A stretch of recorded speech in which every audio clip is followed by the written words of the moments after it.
박원순 서울시장 브리핑이 있었는데요. 좀 들으시고 이야기 나누겠습니다. 4월 24일부터 5월 6일 사이 이태원 클럽 인근에 있었던 분들은 이제는 신변 안전에 대해서는 걱정하지 마시고 조속히 자발적인 선별 검사, 검체 검사를 받으시길 당부드립니다. 서울시는 경찰청과 통신사의 협조를 얻어서 어제 오늘에 걸쳐 기지국 접속자 명단 전체를 확보했습니다.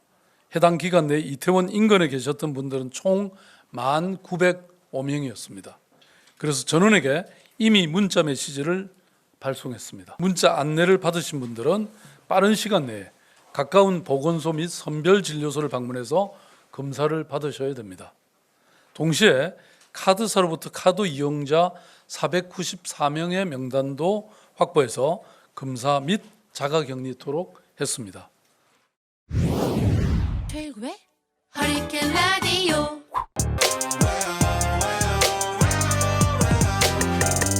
무거운 녀석들 가벼운 뉴스는 가라. 무게 있는 뉴스만 골라서 서빙해드립니다. 무거운 녀석들 무게 있는 뉴스 전해줄 무거운 녀석 두 분 나왔습니다. 뚱커벨 인사이트게이 배장춘 사장 어서 오세요. 안녕하십니까. 뚱블리 정상근 기자 어서 오세요. 네, 안녕하십니까. 네. 이 오늘 기사 제가 인쇄한 게 있는데 여기 사진 보세요. 이게 저 백악관 앞에서 기자회견하는 트럼프 대통령 사진인데 네. 네. 영어로 옆에 뭐라고 써 있어요? America leads the world in testing. 해석.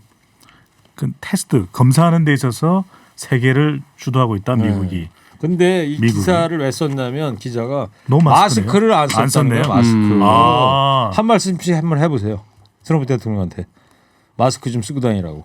아, 트럼프 대통령한테 네. 마스크를 쓰고 다니라고요? 네. 영어로 해야 되나요? 아예 한국말로 해도 돼요. 네. 아, 다행이네요. 네. 네. 지금 백악관에도 지금 확진자가 몇 명 나온 걸로 알고 그러니까요. 있는데, 네, 지금 그럴 때인가 싶기도 네. 합니다. 마스크를 쓰고 다녔으면 좋겠네요. 네.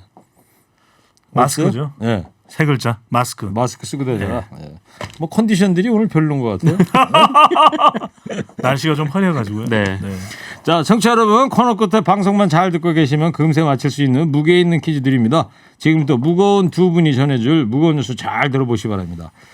이태원 클럽 확진자 이 문제입니다. 지금 이 또 이로 인해서 어제 발표가 있었죠.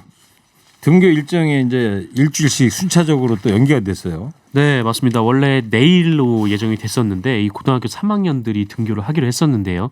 결국 무산이 됐습니다. 그 이태원 클럽발 감염 확산 상황이 좀 만만치 않고 또 역학조사가 진행 속도가 좀 더뎌가지고 이게 감염병 통제가 좀 쉽지 않다 이런 결정의 배경이 좀 있는 것 같고요.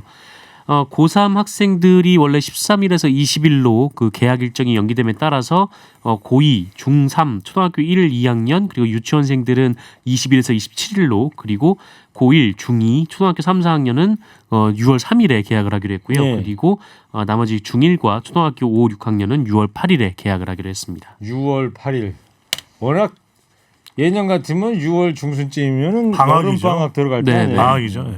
하여튼 고등학교 3학년 학생들이 가장 피해가 심각할 것 같아요. 정서적으로 얼마나 불안하겠어요. 맞습니다. 원래 이 13일에 등교를 하면은 14일에 이 전국 연합 학력 평가를 치러야 되는데 네, 이게 이전에도 못 치렀거든요. 그냥 시험지만 받아서 집에 가서 맞아요. 본인들이 풀었는데 네. 이게 처음에 자기 점수가 나와야 뭐 입시 전략을 좀 어떻게 짜고 좀 이런 것들을 고3 학생들이 고민할 시간이 있을 텐데 이게 계속 좀 밀려가지고 이 고3 학생들의 지금 고충이 지금 이만저만이 아닙니다. 네. 불안감은 더 크게 생긴 거죠. 네. 그렇죠. 뭐 교육 단계에서는 입시 일정에는 뭐 차질이 없다 이런 얘기를 하고는 있지만 학생들 심리적 불안감이 매우 클 것 같고 또 어린 자녀를 둔 그 부모도 돌봄 대책 고3 학생 아닌 네. 어린 네네. 이 자녀 둔 부모들 돌봄 대책도 찾아야 되고 하여튼 일주일 안에 집단 감염 이게 좀 진정이 좀 돼야 될 것 같아요. 다음 주라도 괜찮으면 좋을 텐데 이- 또 어떻게 될지 모르는 그러니까 거죠. 이게 좀 네네. 잡혀야지 또 네. 되는 거지 일주일 뒤에 또 어떻게 될지 좀 잘 되길 좀 기대를 하고 두 분은 뭐 고3 자녀 없죠? 고3은 없습니다. 네. 정상근 기자는 고3이 아니라 3살입니다. 자 방역 당국이 진단 검사 대상을 확대했죠. 이태원 클럽 용인 66번 확진자로 인해서 이제 집단 감염이 크게 늘어나고 있는데 이 방역 당국이 꼭 클럽을 방문한 사람이 아니더라도 지금 이태원 일대에 다녀온 적이 있는 사람 지난 올 이번 달 초가 되겠죠. 예. 그래서 대상을 확대했습니다. 꼭 클럽이 아니더라도 이달 초에 이태원 일대를 다녀온 적이 있는 대상자들에 대해서는 검사를 무료로 하겠다고 진단 검사 대상자를 확대할 방침을 밝혔습니다. 예, 그래서 오늘 박원순 서울시장 브리핑이 있었는데요. 저희가 육성을 좀 준비했습니다. 좀 들으시고 이야기 나누겠습니다. 4월 24일부터 5월 6일 사이 이태원 클럽 인근에 있었던 분들은 이제는 신변 안전에 대해서는 걱정하지 마시고 조속히 자발적인 선별 검사, 검체 검사를 받으시길 당부드립니다. 서울시는 경찰청과 통신사의 협조를 얻어서 어제 오늘에 걸쳐 기지국 접속자 명단 전체를 확보했습니다. 해당 기간 내 이태원 인근에 계셨던 분들은 총 1,905명이었습니다. 그래서 전원에게 이미 문자 메시지를 발송했습니다. 그리고 오늘 오후에 한 번 더 보낼 예정입니다. 문자 안내를 받으신 분들은 빠른 시간 내에 가까운 보건소 및 선별진료소를 방문해서 검사를 받으셔야 됩니다. 동시에 카드사로부터 카드 이용자 494명의 명단도 확보해서 검사 및 자가격리토록 했습니다. 이태원 클럽 관련 집단 감염 사태를 계기로 개인정보 유출과 관련 신변 안전에 대한 우리의 목소리가 높았습니다.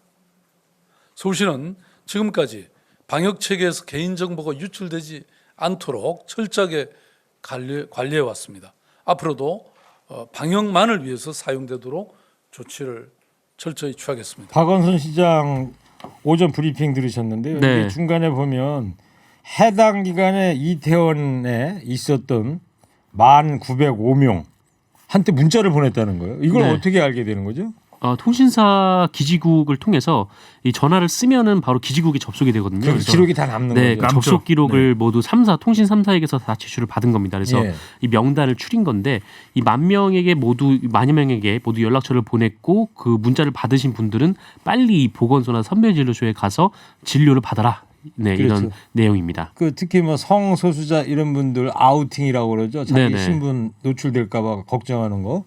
그거 해봐야 다 이미 기록이 남아 있는 거예요, 그죠? 네. 네. 신용카드 쓰는 기록도 다 남아 있고. 네, 그래서 뭐 이게 뭐 단순히 이태원에 있었다는 것만 증명이 되기 때문에 이게 뭐 특정 성향을 나타내지는 않고, 그렇죠. 그리고 지금 현재 조사 대상이 단순히 그 클럽에 갔던 사람이 아니라 이태원 전체 그 현장에 있었던 사람들을 전부 대상으로 하기 때문에 그러니까 4월 24일부터 5월 6일 사이에 네, 거기 그래서 이태원 주변에 있었던 이 분들. 특정 성향이 드러나지 않거든요. 그래서 그분들도 빨리 가셔서 좀 검사를 받아보시는 게 지금 시급한 상황입니다. 그러니까 앞서서 이태원 방문자들 대상으로 이 즉각 검사 이행 명령도 내렸잖아요. 네. 서울시가 이제 즉각 검사 이행 명령을 내리는데 그 이유는 빨리 검사를 하라 이겁니다. 왜냐하면 본인도 본인이지만 주변 사람들에게 무증상으로 조용한 슈퍼 전파자가 될 수도 있기 때문에 네. 그 점을 이제 경계하기 때문에 이제 이행 명령을 내렸습니다. 그런데 이 명령을 내리면 검사를 클럽에 다녀갔는데 검사를 받지 않는 것이 밝혀지면 벌금 200만 원을 부과할 수가 있습니다. 200만 원인데 이게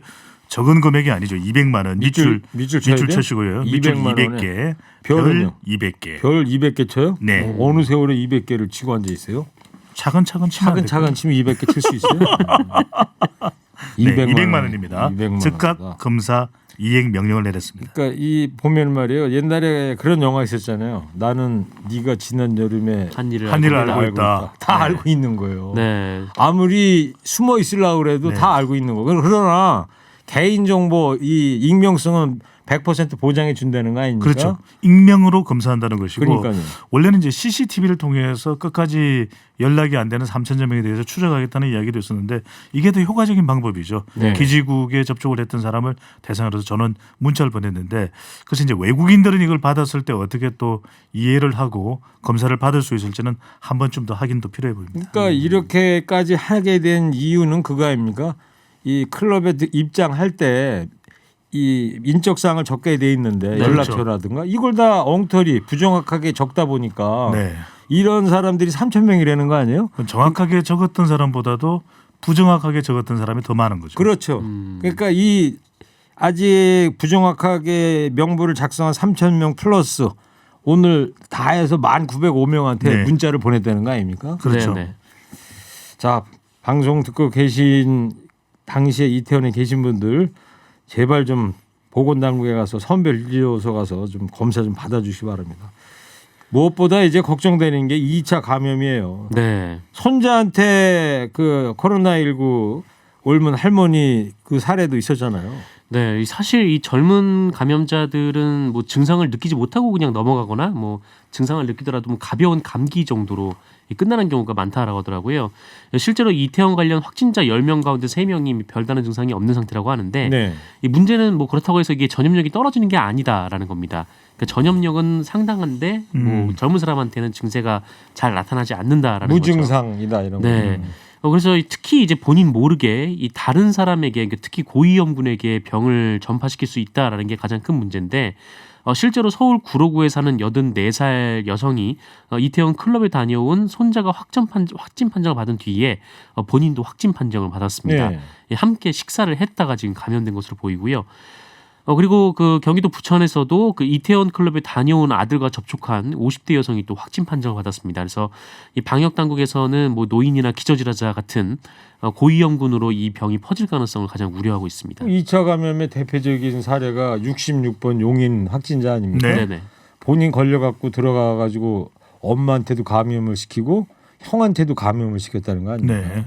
확진자가 늘어나면서 지금 제주, 부산까지 확대가 된 거죠. 그러니까요. 자, 이 세상이 뒤집어질 개표 조작 증거를 내놓겠다고 민경욱 의원 어제 하면서 기자회견 같은 걸 했는데 네. 그 증거라는 걸 공개했어요. 이게 뭐 기표용지, 투표용지 기다란 거 막 흔들면서 기자회견 같은 거 하던데요. 네, 이게 뭐냐면은 이 서울 서초을의 선거 투표지가 이 경기도 분당 을에서 발견됐다라는 겁니다. 네. 또한 이 김은혜 후보가 적힌 이 분당갑 사전 투표지가 분당 을 지역에서 발견이 됐고 또 투표 관리관의 날인이 없어서 뭐 기표되지 않은 채 무더기로 이 비례 투표 용지도 발견이 됐다 이렇게 주장을 했습니다. 뭐 그러면서 이게 이제 조작의 증거다 이렇게 주장을 했는데 이 민경욱 의원이 뭐 이번 부정선거는 여기서 보듯이 이 단순한 숫자 재검표를 통해서 진실을 밝히기 어렵다라면서 검찰이 빨리 조사를 해달라 이렇게 촉구를 하기도 했습니다. 네. 근데 정작 알맹이는 없다 이런 평가가 나오고 있어요. 정확하게 어떤 부분이 부정이 일어났는지 콕 집어서 제출된 증거가 있는 건 아니거든요. 그리고 네. 중요한 것은 민경욱 의원 자신의 지역구에 대해서 문제를 처음에 삼았거든요. 그렇다면 본인 지역구에 사전 투표가 됐건 아니면 지역구 투표가 먼저 우선적으로는 지역구 투표에 문제가 있다고 투표함 보존을 신청을 한 바가 있었습니다. 네. 근데 지금 와서는 전체적인 투표가 조작됐다 이렇게 주장을 하고 있는데 이 본인 지역구 얘기는 안 했어요? 아니죠, 아닙니다. 그래서 왜 남 걱정을 그렇게 하지? 자기 걱정을 그렇죠. 해야 되는 그러니까 건데. 구체적인 근거 그리고 본인의 지역과 관계된 실질적인 증거가 제시될 필요가 있는데 지금 이것을 주장하는 것이 민경욱 의원 그리고 지지층들이라는 것이 상당히 뭐 정작 알맹이가 있느냐 이런 반론도 제기되고 네. 있는 것이죠. 그 지지층 얘기하니까 어제 기자회견장 보니까 아주 사람들은 많이 모였더라고요. 네, 그 어제 토론회가 환호하고 그러더라고요. 맞습니다. 이 국회의원회가 대회의실에서 개최가 됐는데 근데 안에서 막 환호를 했지만 그 안에도 사람들이 다 들어갔던 거는 아니었습니다. 일단 밖에서 이 국회에서 뭐 회의장에 좀 그 다 인원을 넣지는 않았는데 왜냐하면은 이 코로나 때문에 이 행사장 내부를 좀 꽉 채울 수가 없어가지고 들어가는 사람들을 좀 제한을 했어요. 그랬더니 이 회의장에 들어가지 못한 이 지지자들이 뭐 문 열어라, 뭐 이 빨갱이들아, 뭐 이렇게 얘기를 하면서 소리를 질렀다라고 합니다. 그리고 이제 들어간 사람들은 이 민경욱 의원이 뭐 부정선거 증거다라면서 뭐 투표지를 흔들고 이제 연설을 하니까 네. 뭐 민경욱 대통령 이렇게 외치면서 네, 또 환호를 그래요? 했다라고 합니다. 자, 그 부정선거 주장 얘기인데 미국 백악관에 또 청원이 올라갔는데 10만 명이 넘은 또 글을 달았다면서요? 청와대 청원인 줄 알았습니다. 그런데 백악관에 청원을 올린 것입니다. 그 영어로 썼어요, 그러면? 그랬습니다. 영어로 올려야 되거든요. 내용은 투표가 조작됐다. 그런 관련되는 내용 지금 국내에서도 제기되고 있는 내용인데 이 백악관의 경우에는 우리는 20만 명이죠. 네. 청와대에서 이 청원 내용에 대해서 답을 할 필요가 있고 백악관은 10만 명입니다. 그런데 오. 우리 선거와 관련된 내용을 미국의 백악관에서 답을 해줄 수가 있는 건지 이게 백악관 청원 지침과는 맞지 않는다는 이야기가 나오고 예. 일부에서는 그렇게 백악관에 올리게 되면 국제선관위에서 나서줄 거 아니냐라고 이야기를 하고 있는데 국제선관위요? 네네. 그런데 국제선관위라는 그런 게 곳이 있어요? 뭐 유엔이나 이런 곳에서 이제 국제선관위를 구성을 할 수도 있겠죠. 그런데 문제는 이게 우리 국민들의 보편적인 인식이라면은 뭐 세계 인권기구 같은 데서 나서겠지만 네. 우리 국민들의 일부에 물론 이것이 뭐 의미가 없다는 건 아닙니다. 그럼에도 불구하고 우리 국민들의 보편적인 인식은 아니라는 점에서 과연 백악관에 올린 뭐 이유는 알겠는데 과연 효과는 있을지. 국제선관이라는 게 존재하지도 않지만 만약에 있어가지고 우리나라 네. 선거를 뭐 다시 하겠다? 이건 아, 그럼요. 100% 내정 간섭이죠. 말이 안 되는 거예요. 그리고 이게 이제 우리 국민들 다수가 이렇게 생각한다면 모를 이야기지만 사실 그런 상황은 아닌 것이거든요. 그러면 예. 네, 저는 허리케인 라디오 앵커 DJ 최일구고요. 인사이트 K 배정찬 소장, 시사 전문 뚱블리 정상 기자 함께하고 있습니다. 세 번째, 어제 그 정의기억연대가 이용수 할머니 주장을 반박하는 기자회견을 했어요. 아, 네, 맞습니다. 이용수 할머니의 그 주장을 반박하는 기자회견을 열었는데요. 일단 이 30년을 함께한 윤미향 전 이사장이 떠난 뒤에 이 할머니들이 느꼈을 뭐 서운함, 뭐 불안감, 뭐 분노, 뭐 이런 그 감정들은 겸허히 받아들이겠다 이렇게 얘기를 했습니다. 네.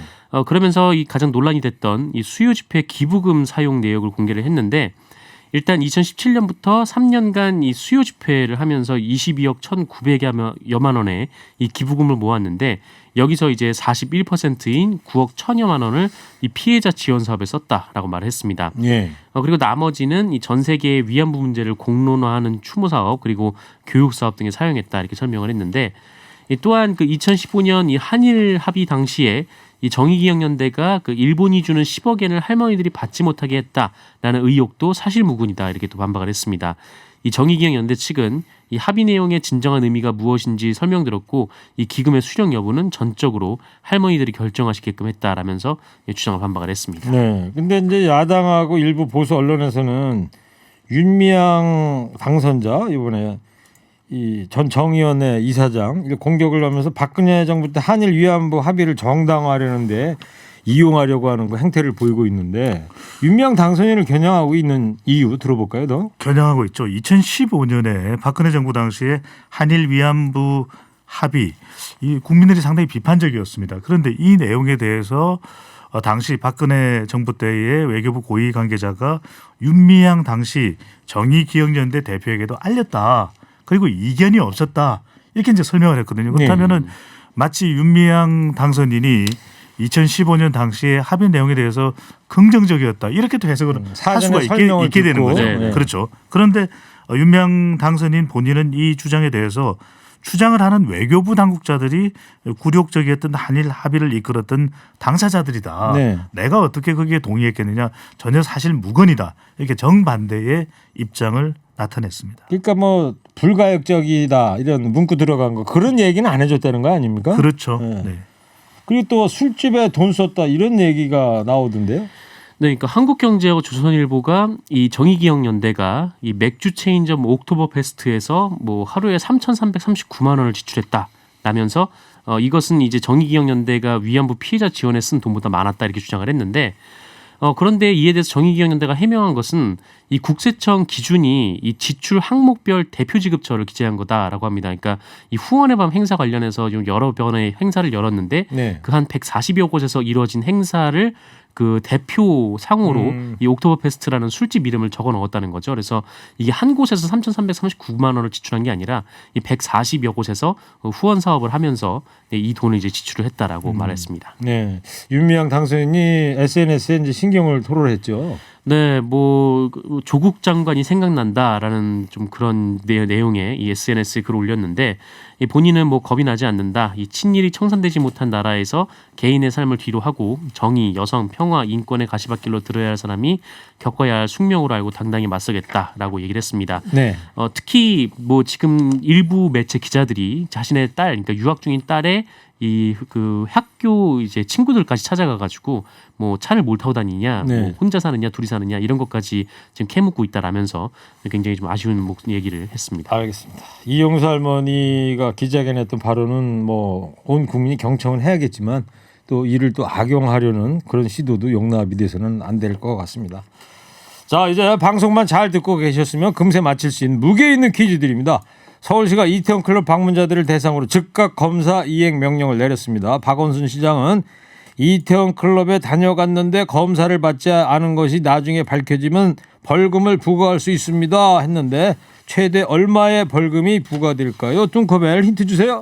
정성 기자. 네, 이태원 클럽 방문자들은 즉각 검사를 받아야 되잖아요. 받아야 됩니다. 검사 이행 명령이 내려졌는데 네. 근데 벌금이 어느 정도면은 안 받을 수가 없다. 받아야 되겠다. 이런 생각을 하게 될까요? 100만 원은 좀 약하고 300만 원은 좀 센 것 같습니다. 그럼 중간이네요. 네. 100만 원과 300만 원의 중간. 야, 연구 좀 하신 거예요, 힌트? 정상 기자가 연구했죠. 자, 네. 자, 청취자 여러분 정답 보내주십시오. 50원 유료 문자 샵 연구일 TBS 앱 열려 있습니다. 두 분 상품 소개해 주세요. 끝나가기 전에 청취자 문자 좀 하나. 2837님께서 이렇게 재밌는 프로가 청취율 22건이라니 이것도 아이러니입니다. 10위권 아니었어요, 우리가? 25등이었죠.